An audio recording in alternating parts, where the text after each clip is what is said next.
Tonight, at the table, we've got a teacher turned full-time comedian who's been touring all over the country, building a loyal audience with his sharp storytelling, quick wit, and seriously funny takes on everyday life. He shared the stage with major comics, built a strong following online, and continues to grow as one of the most entertaining voices around right now. Ladies and gentlemen, may I present to you my buddy, Jay Yoder.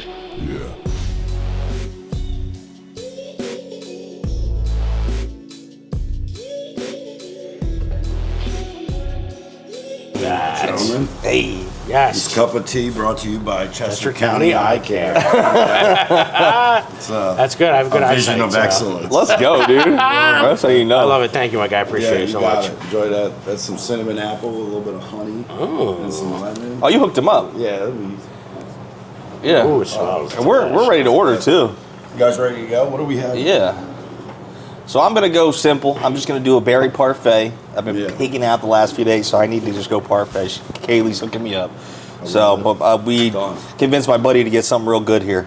Yeah, I'm going. I heard the fried chicken was good, so. Fried chicken. I actually made you your own thing. It's called the Yoder. All right, I'm in. Fried chicken wrap with our signature gravy and some green peppers. Yeah. Tomato. Oh, some onions. veggies. We got to get the veggies in there. So that's good. That's good. Love it. Guys, enjoy, and I'll be back if you need anything. Thanks, Will. You.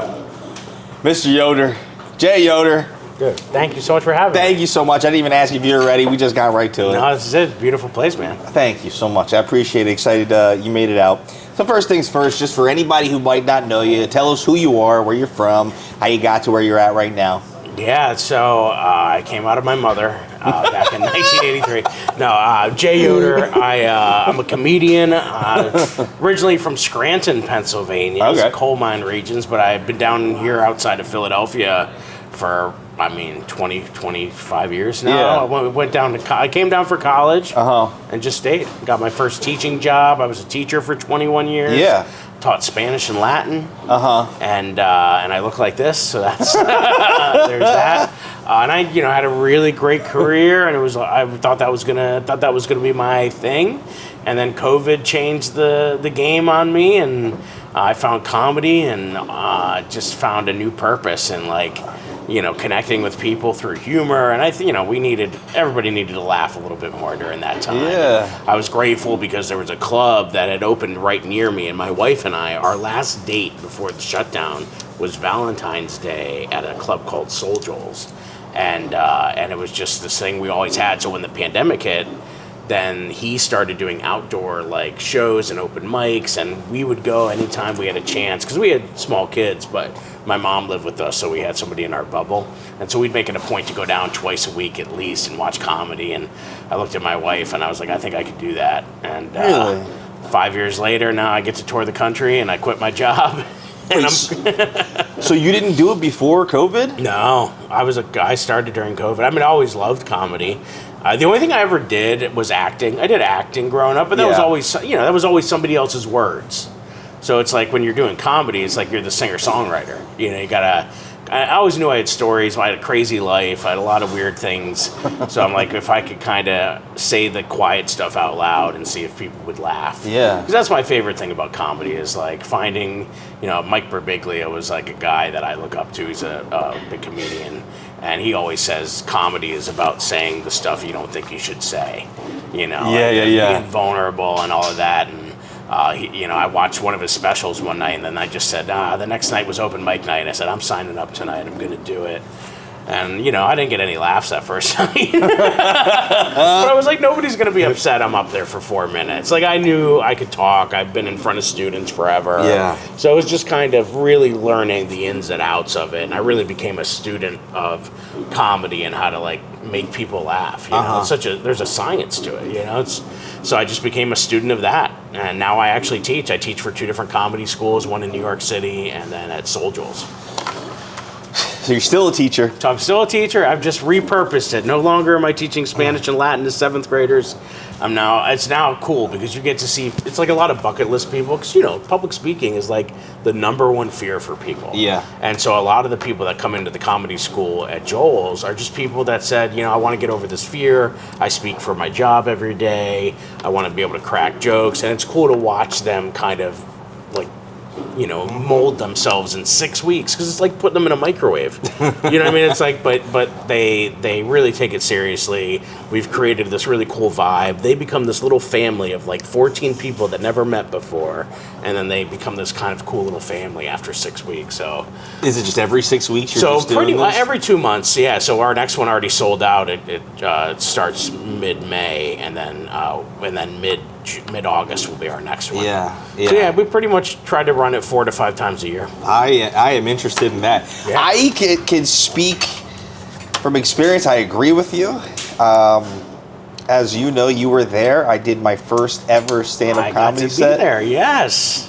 Man, I gotta say, like, there's never been a moment in my life where I wanted to do something less than right before Ryan Rose said the very funny Christian Greco come up. I was like, dude, I was shook.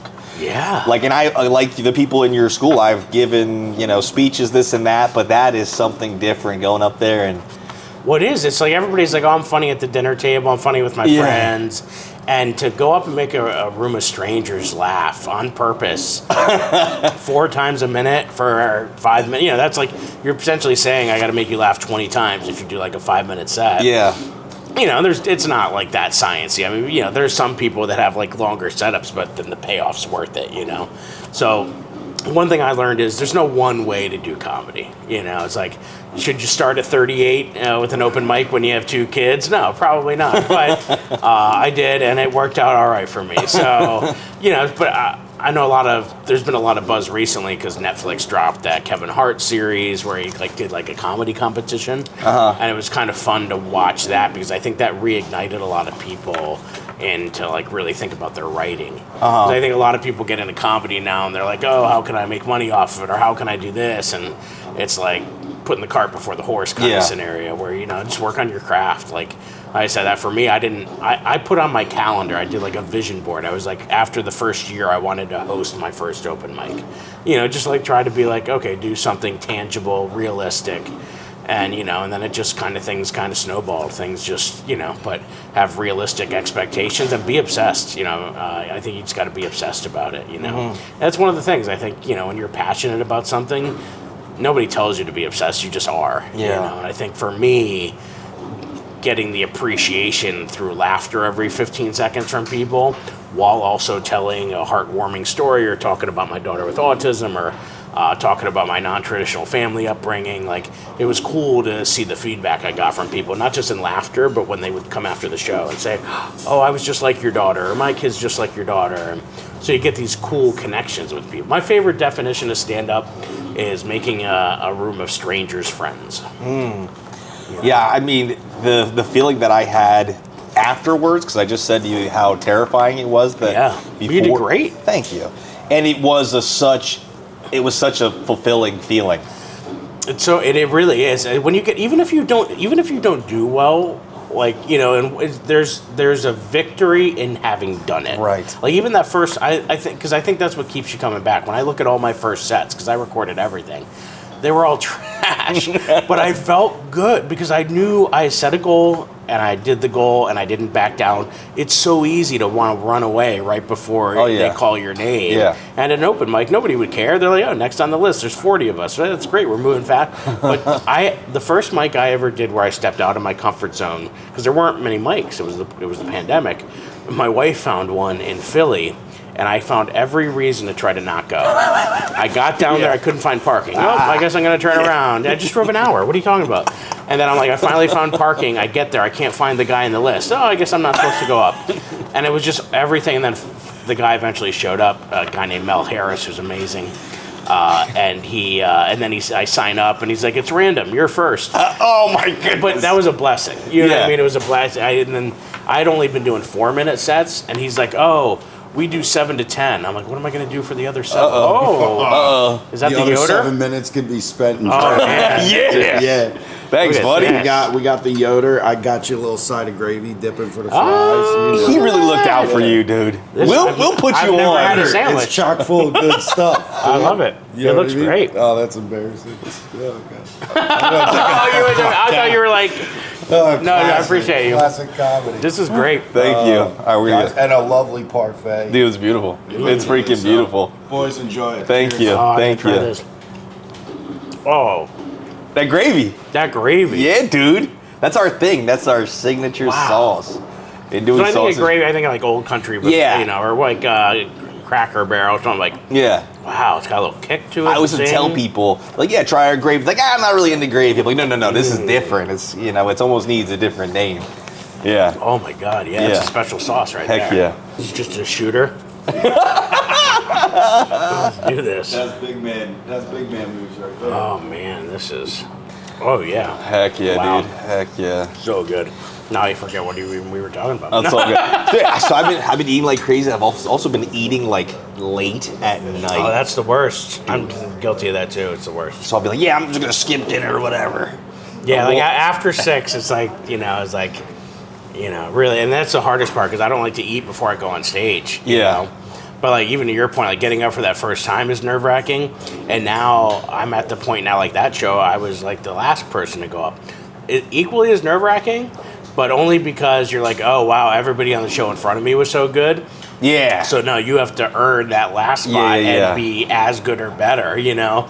And so it's to start off with someone like yourself having such a great set, like you set the tone Oh, for thank the you. show. Thank which you. is- But it is, I think it's so nerve wracking. You know, I tell a lot of the people that take the class, if you don't right before think you lost everything, your memory, Yeah. then you're not normal. 'Cause, Right. like, it's normal to feel like you've forgotten everything. The whole thing. Yeah, but like the main point, and the guy that I work for in New York City is a guy named Steve Rosenfield, and he wrote a book called Mastering Stand Up, and it's a bestseller. So we get a lot of business for people who want to work with him, and his mantra is always have fun, because like the audience is going to feel what you feel. Yeah. So if you feel nervous, they're going to feel nervous. Yeah. You know, so it's like, how do you capture that confidence? You have to act as if, you know, you have to fake it till you become it. Yes. In a way, That's one of my favorite things. you know. Fake it till you make it. My dude, last week we were talking about that. Yeah. It is so important in so many Because different we all ways. have imposter syndrome. As a teacher for 21 years, I had imposter syndrome. I'm like, oh, I didn't grow up speaking Spanish. Spanish wasn't my first language. I shouldn't be allowed to teach, you know. But because of that, I was so obsessed, and I actually would always get a lot of compliments. Even when I would travel to Europe, people assumed I was German, because there was no way in America Yeah, yeah, you yeah. could learn how to speak another language and really try to do the accent. Really try to, you know, pay attention to the little nuances of the. I used to teach in Philly and Kensington, actually, at a community center, and they had me teaching a GED class in Spanish to people who were learning English but not well enough to do like science, chemistry, you know. Yeah. And so they had me teaching them, and I was so nervous. I was like, I can't do this. Dude, the people were so great. I learned, and they were from all over, Honduras, Peru. So I learned all the little nuances, and I learned how to speak kind of non-regional. Like kind of like how newscasters have to be able to speak, or politicians have to be able to speak in a way that doesn't show they're from Delco or they're from here, you know. So I really learned a lot about that, and so whenever I dive into something, my mom said this about me when I started doing comedy. She's like, when you say you're going to do something, she's like, you mean it, like because I just love that. If I'm going to get into something, I want to understand the layers of it, you Right. know?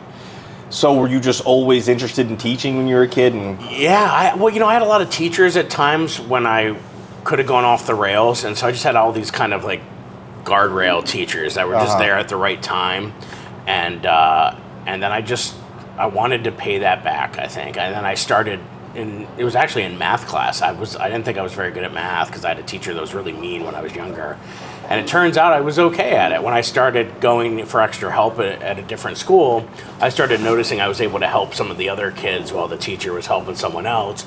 And I just kind of like, oh, maybe I do know. And like through tutoring them, I kind of got stronger myself, you know? Yeah. That's sort of why I agreed to help with the comedy school, because I was like, oh, I've only been doing it so long. Like, I don't think I can do that. But I teamed up. I always team up with someone like Joel or Kunal Arora or Kevin Dombrowski, who are like good New York City comics. So they come in and like, because I can't fake having 15 years in the industry. You know, I'm really good at what I've done in turning stories into stand-up, so I always try to, you know, you bring people to the table to help you get stronger. Yeah. And it's been cool for me because I think it's made me stronger as well as I've helped other people. Totally. You know, conquer that fear. And you know, we've had a few that have gone on to do things in comedy or produce their own shows. And so it's kind of fun to watch and see the community. You know? Do you still get the nerves after all this time? Oh, yeah, all the time. Like even last night I was at Punchline and I was featuring for a buddy of mine from LA. And I'm like, oh, it's pretty cool. I used to write every single thing down, and I don't do that anymore. I just sort of let the crowd tell me, like, I know what I want to work on, or if I have some new jokes I definitely want, I'll write those down just to remind myself, hey, you want to say these today. Okay. And I remember hitting the stage last night. I took the mic out, and I'm just like, oh, wow, where are you, dude? This is crazy. Like, this is your life now. Like, because now it's like I've quit my other job, so it's like this is how I'm feeding my family. Yeah. And there was just this moment as I was taking the mic stand out where I just was looking at the crowd at Punchline. I was like, this is crazy. What am I doing? I love that. And so, yeah, I don't want to forget about that. I don't want it to stop being fun just because it's like a business thing now. Yeah, that existential moment. Yeah. That we are in it right now. Yeah, and it's like, you know, when I do the board teacher shows, it's like 3,000 seat theaters. Yeah.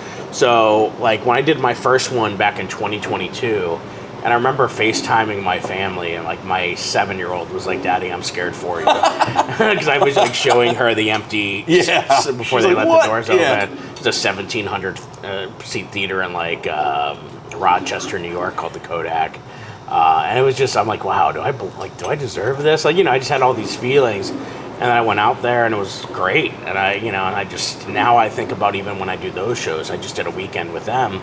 And now it's like a whole different feeling when I get on that stage. So it's nice, you know, it's like, but yeah, I don't think the nerves ever go away. Wow. I think you need them. They work for you more than they work against you. How did you get associated with the teachers tour? So that was funny because I wasn't really writing teaching material, because when I started doing stand-up, I did it because I was burnt out from teaching. So I was trying to do it to like get my mind away from, because during COVID, there were no boundaries. I'm getting emails at 3 a.m. from parents. Like, nobody knew what was up. Yeah. So I was taking on a lot of this roles in the school, and I needed to set boundaries. So my boundary was the 2 nights a week I would go to Soul Joel's. I didn't check email. I didn't check my phone. I was just a kid at recess. Yeah. And that was sort of how it started. And then I met Lamar Todd, who's a really good comedian out of Philadelphia, and he's a teacher.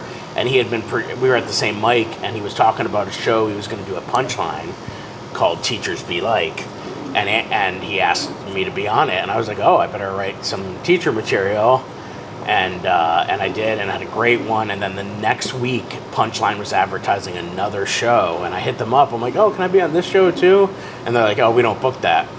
There was a guy named Gasper Randazzo out of Staten Island. And so I messaged him.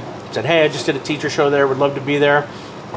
Long story short, he gets back to me and he's like, oh yeah, man, I'll give you 10 minutes. He's like, it's my first time headlining. I'm worried I don't have a full hour, so come take 10 minutes away from me.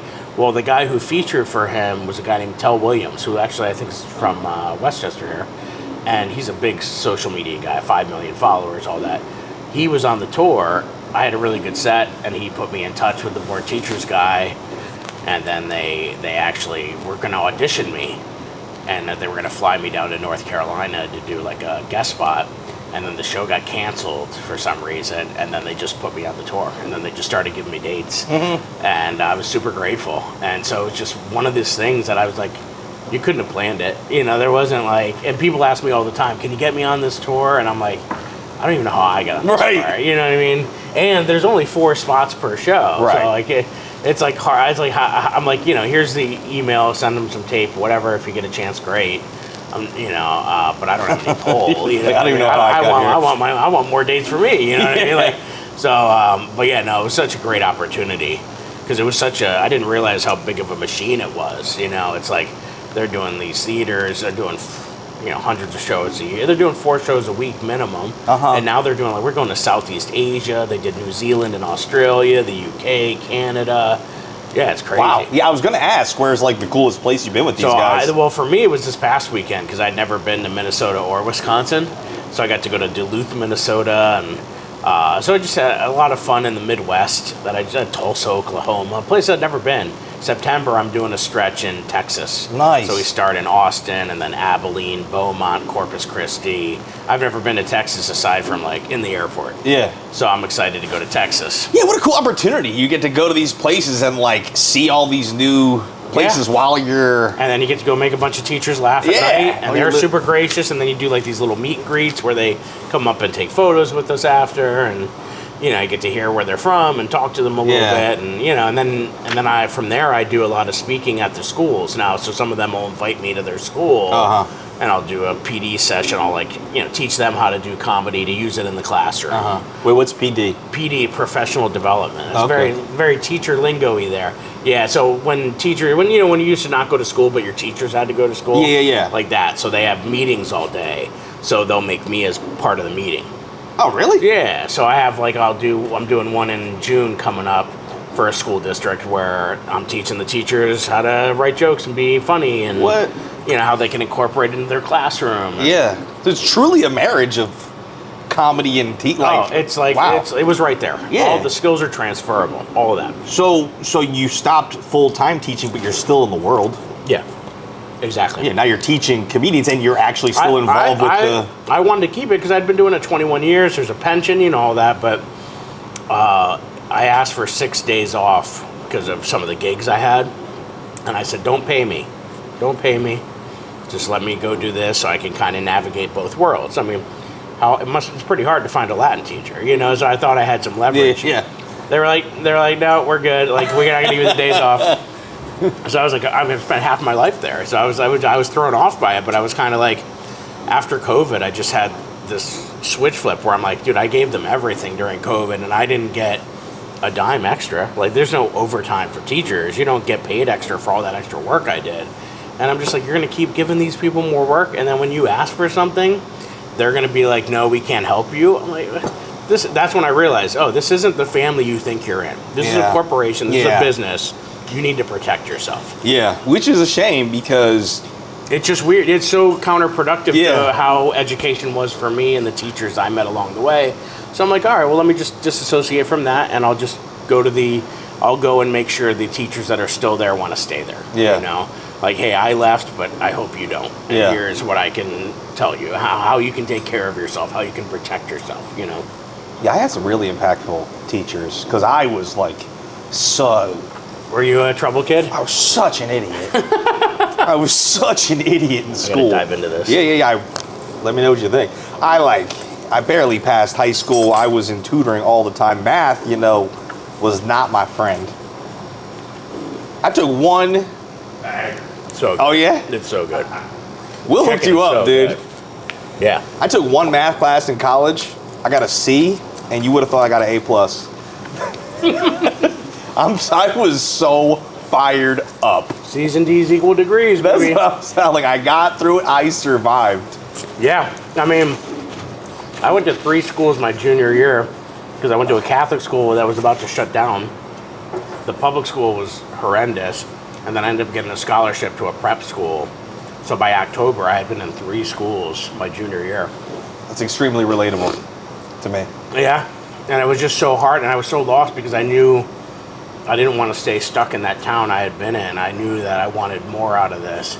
And I knew if I wasn't getting the education, then I'd be stuck working the bowling alley or working the gas station, like any number of people I had seen, older brothers or friends and stuff like that. So it just had this fire in me that wanted me to get out of there. And, you know, it took a lot to do that. And then it was a big adjustment when I changed. I wasn't ready. I thought I was smart. I was getting straight A's in my Catholic school. But they were so watered down because they didn't want anybody, they just wanted your money. So if you paid your money and you didn't give them any trouble, then you got whatever grade you wanted. Mm-hmm. But that doesn't help when you try to go to college or you're trying to be, you know, you think you know all this stuff and you don't know anything because they weren't asking you the questions. Yeah. So I didn't realize that. And so that really shaped how I became a teacher because I became such like a hard ass because I didn't want people to go through what I went through where I thought I was smart. And then when I got to that prep school at the end, I had a history teacher who was the admissions counselor, Mr. Granger, almost didn't let me in because my PSAT scores were so bad. And I told him about the situation and whatever. He's like, all right, we'll give you a chance. I took his history class, and I always did really well in history because it was just memorizing facts, put it back. Well, his test, he's like, we'll take it. I know you weren't here. Just try it. And it was an essay test. It was, I'll never forget. It was like, was Andrew Jackson a pragmatic president? Who's Andrew Jackson? And what the hell does pragmatic mean? You know what I mean? So I'm already in the hole. And I'm just writing. I'm like, well, I'm just going to write. Because my old teacher, if you wrote a bunch, he would just give you credit for writing a bunch of stuff. And then I got the thing back, and he like slammed it down in front of everybody. He's like, son, do you know what a thesis is? And I'm like, oh, there's another word I don't know. No, dude. I'll just add that to the pile. I thought it was maybe as a vice president. I don't know. But I had no idea. And so I had to really lock in. And it changed me. And it was like, so now as a teacher, I'm like, I was such a hard ass. And I think some of my students were like, this guy's funny. He's like a hard ass all the time. Like, why? I can't imagine him doing comedy because it was such like a double life of like wanting to, I didn't want to be the problem. I didn't want to be, part of what was happening to me. Yeah. So, it's been a crazy life, but yeah, now I get to go share those stories with teachers, Dude, that's amazing. One thing I wanted to ask you about, because you were saying how the guy was like, he was headlining, but he wasn't sure if he could fill out his hour. And when you said that to me, I'm like, dude, like you went for my first set at Turk's Head. That's when it hit me. I'm an inexperienced comic. How do you keep all that up there? How is that like, how do you just keep going after all that time? It's just like stored somewhere. And the teaching, for me, the teaching helped because, you're like, you have to be up there for 45 minutes teaching a class, but I think for me with writing, because I'm telling stories about my life, they're personal to me, right? And my head, the way I started writing, because, when you do open mics, you get 3, 4, maybe 5-minute sets. I would just make them thematically. It was kind of like, okay, me as a teacher, and here's a bunch of teaching stories. Me as a dad.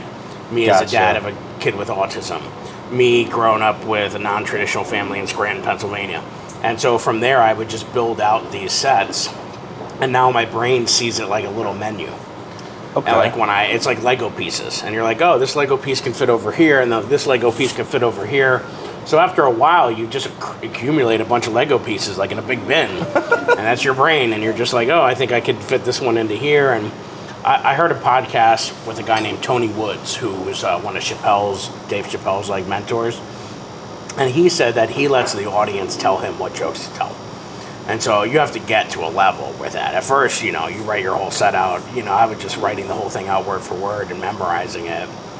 But over time, your brain learns the shortcuts. You learn the shorthand in your head for how to get to some of the new bits. And okay. I think it takes time, and that's why it's a thing you have to be obsessed. You have to get up all the time on stage because it's just like riding a bike. Yeah. And then your brain just does it because it's used to doing it. Right.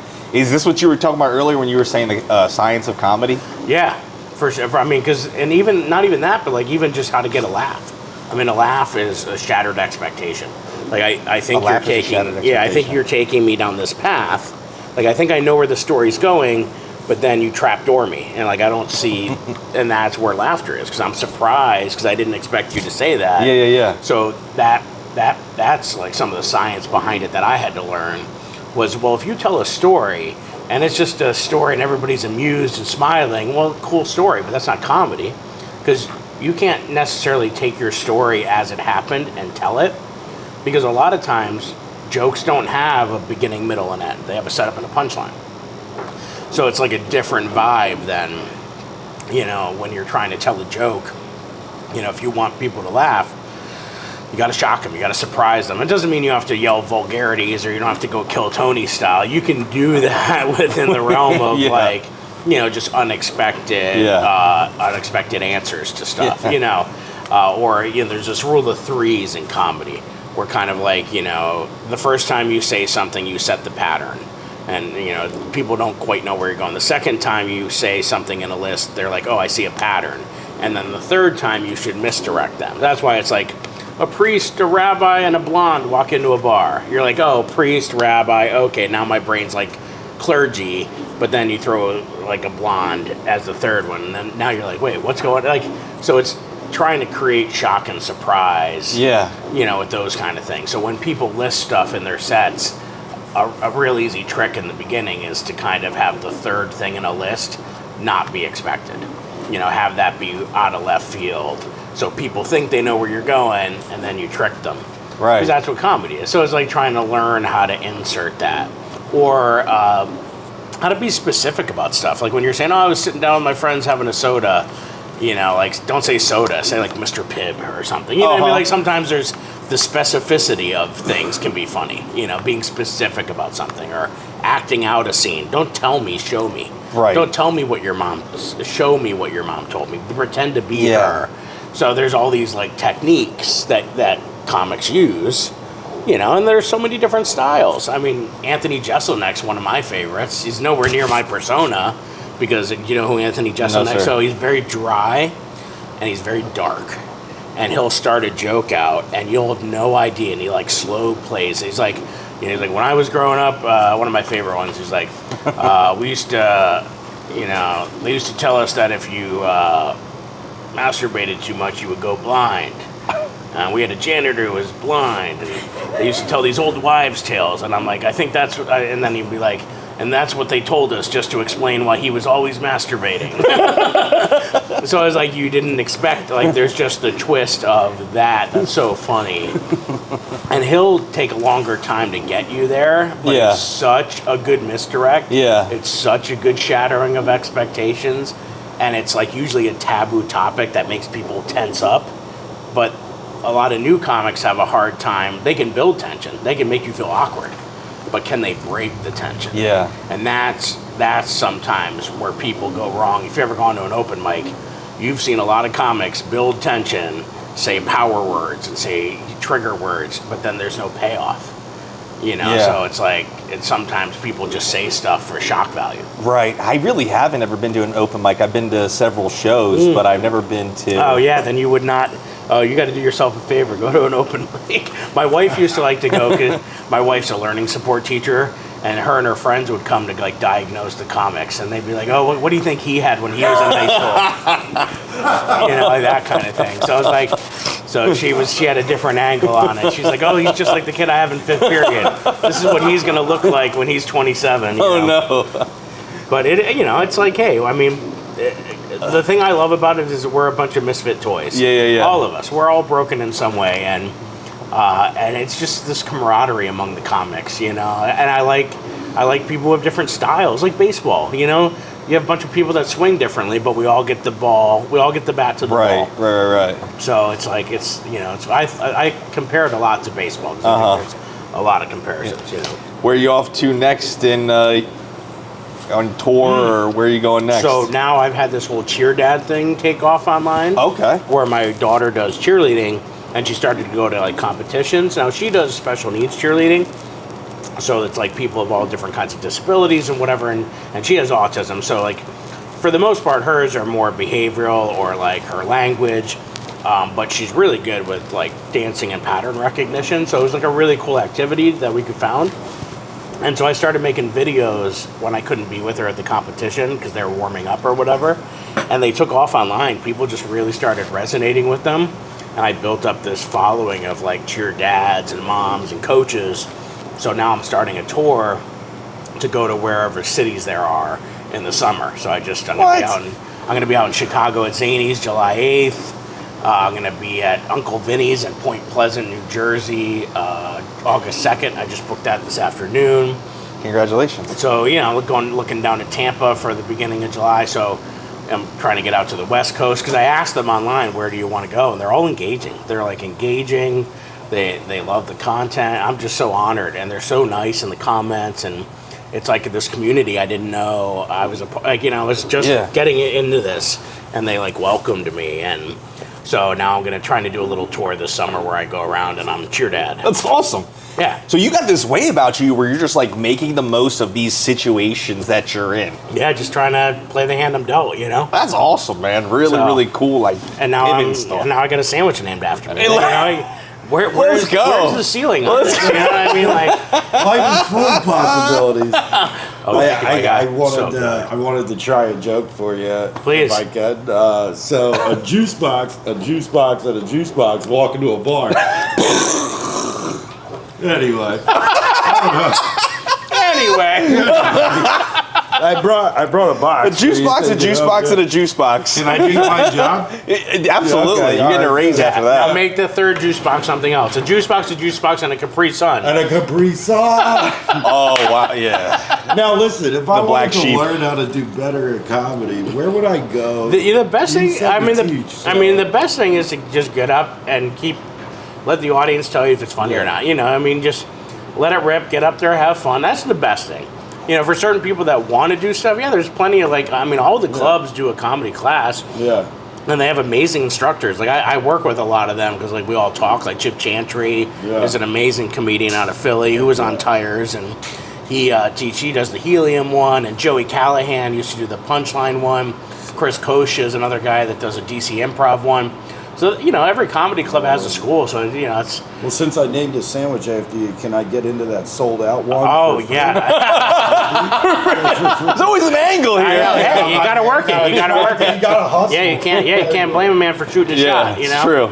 If you bring me this kind of gravy and name a sandwich after me... You've got a shot. Well, Jay, I really appreciate you coming out here, man. It was great to meet you earlier this year. It was nice to hang out a little bit. This was great. You have a wonderful place here. Thank you very Everybody much. should come. If you haven't been to Market Street, you got to come to Grill. Hey, thank you so much. I man. appreciate that. Good luck tonight, and I'll see you appreciate soon. it. God bless you.